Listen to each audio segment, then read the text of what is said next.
नमस्कार मित्रांनो, स्वागत आहे तुमचं आपलं यूट्यूब चॅनल व्ही क्लासेसवरती। तर बघा मित्रांनो, सार्वजनिक आरोग्य विभाग भरती 2023चा निकाल लागायला सुरुवात झालेली आहे आणि गट क व गट ड संवर्गाअंतर्गत जेवढे पण पद आहेत त्यांचा निकाल आता हळूहळू येथे लागत आहे।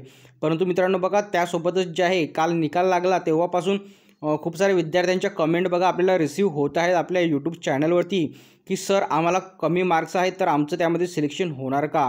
तर मित्रांनो बघा, त्यांच्यासाठी अत्यंत आनंदाची बातमी बघा येथे आपण घेऊन आलेलो आहोत। बघा मित्रांनो, ज्या विद्यार्थ्यांचं ज्या उमेदवारांचं नाव प्रतीक्षा यादी किंवा निवड यादीमध्ये नाही आहे मित्रांनो, त्यांच्यासाठी सुद्धा आनंदाची बातमी आहे, कारण की त्यांचं सुद्धा ते सिलेक्शन येथे होऊ शकते।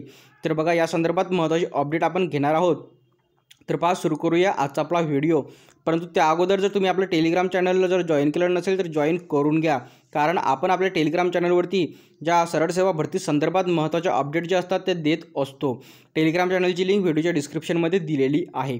तर बघा मित्रांनो, सार्वजनिक आरोग्य विभाग भरती 2023मध्ये बघा काल निकाल लागायला ते सुरुवात झालेली आहे आणि जेवढ्या पदांचा निकाल लागला त्यानंतर यांच्याकडून जे आहे एक प्रसिद्धीपत्रक तिथे जारी करण्यात आलेलं आहे आणि त्यामध्ये महत्त्वाची जे आहे अपडेट बघा विद्यार्थ्यांना इथे देण्यात आलेली आहे। तर तुम्ही ते प्रसिद्धीपत्रक तिथे बघू शकता की त्यामध्ये जे आहे यांनी गुणवत्ता यादी व निवड यादी संदर्भात जे आहे हे प्रसिद्धीपत्रक जारी केलं व त्यामध्ये त्यांनी सांगितलं की त्यांनी एकूण 10 पदांचा बघा निकाल लावलेला आहे आणि ते 10 पदे तुम्ही इथे बघू शकता। आहार तज्ज्ञ, कनिष्ठ सर्वेक्षक, मोल्ड रूम तंत्रज्ञ, नळ कारागीर, वरिष्ठ सुरक्षा सहाय्यक, दंत आरोग्य व कनिष्ठ तांत्रिक सहाय्यक, हिस्टोपॅथी तंत्रज्ञ, गृहिणी, वस्त्रपाल, ग्रंथपाल या 10 पदांचा बघा निकाल यांनी लावलेला आहे। आणि यासोबतच बघा आता वळूया आपल्या महत्त्वाच्या मुद्द्याकडे की सर आम्हाला कमी मार्क्स आहेत आणि आमचं प्रतीक्षा यादी व निवड यादीमध्ये नाव नाही आहे, तर त्यांच्यासाठी बघा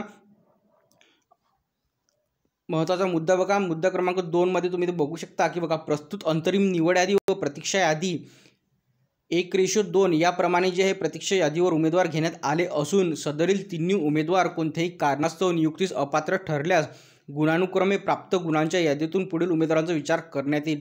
तर पहा मित्रांनो, हा सर्वात महत्त्वाचा मुद्दा आहे।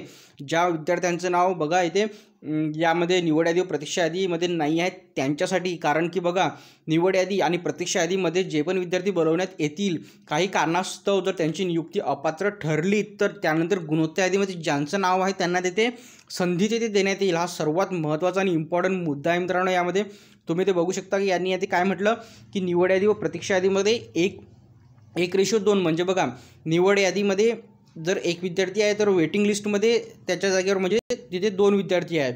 तर म्हणजे निवड यादीमध्ये जर एक विद्यार्थी जर अपात्र ठरला तर त्यानंतर प्रतीक्षा यादीमधील जे 2 विद्यार्थी आहेत त्यांना तिथे बोलवण्यात येईल एकाच्या जागेवर, आणि त्या दोन्ही जर अपात्र ठरले तर त्यानंतर जे गुणवत्ता यादीमध्ये पुढच्या विद्यार्थ्याचं नाव आहे तिथे त्याला बोलवण्यात येईल। तर बघा मित्रांनो, अशा प्रकारे जे आहे ज्यांचं नाव निवड यादी प्रतीक्षा यादीमध्ये नाही आहे त्यांना पण इथे संधी इथे देण्यात येईल। तर हा सर्वात महत्त्वाचा मुद्दा आहे मित्रांनो। आणि त्यानंतर आपण बघू शकता की या अंतरिम निवड यादी व प्रतीक्षा यादीमध्ये जाहिरातीमधील नमूद मुद्दा क्रमांक 9 नुसार परीक्षेच्या एकूण गुणांच्या किमान 45% गुण प्राप्त करणे उमेदवारांचाच विचार करण्यात येईल। तर बघा यामध्ये पण मित्रांनो एक मुद्दा असा आहे की ज्यांना 45%च्या कमी आहेत त्यांना यामध्ये गृहीत धरल्या जाणार नाही। गुणवत्ता यादीमध्ये ज्या पण उमेदवारांना 45%च्या वर गुण आहेत तर त्यांना जे आहे इथे बोलवण्यात येईल जेव्हा हे जे तिन्ही उमेदवार आहेत ते नियुक्तीस अपात्र ठरल्यास। त्यानंतर बघा, अंतरिम निवड यादीतील उमेदवारांना कागदपत्र पडताळणी करून नियुक्ती देण्याचे वेळापत्रक विभागाच्या संकेतस्थळावर प्रसिद्ध करण्यात येईल।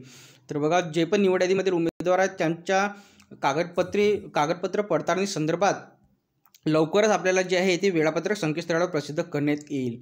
तर पहा मित्रांनो, अशा प्रकारे जे आहे महत्त्वाचे अपडेट बघा त्या विद्यार्थ्यांसाठी की ज्यांना धाकधूक लागून होती की आमच्या गुणवत्ता यादीमध्ये नाव आहे परंतु कमी मार्क्स आहेत किंवा आमची प्रतीक्षा यादीमध्ये नाव नाही आहे, तर बघा त्यांच्यासाठी महत्त्वाची अपडेट आपण घेऊन आलेलो आहोत। तर पहा, व्हिडिओ थांबूया इथेच। तुम्हाला व्हिडिओ कसा वाटला नक्की कळवा आणि टेलिग्राम चॅनल आतापर्यंत आपलं जॉईन केलं नसेल तर जॉईन करून घ्या। टेलिग्राम चॅनलची लिंक व्हिडिओच्या डिस्क्रिप्शनमध्ये दिलेली आहे। धन्यवाद।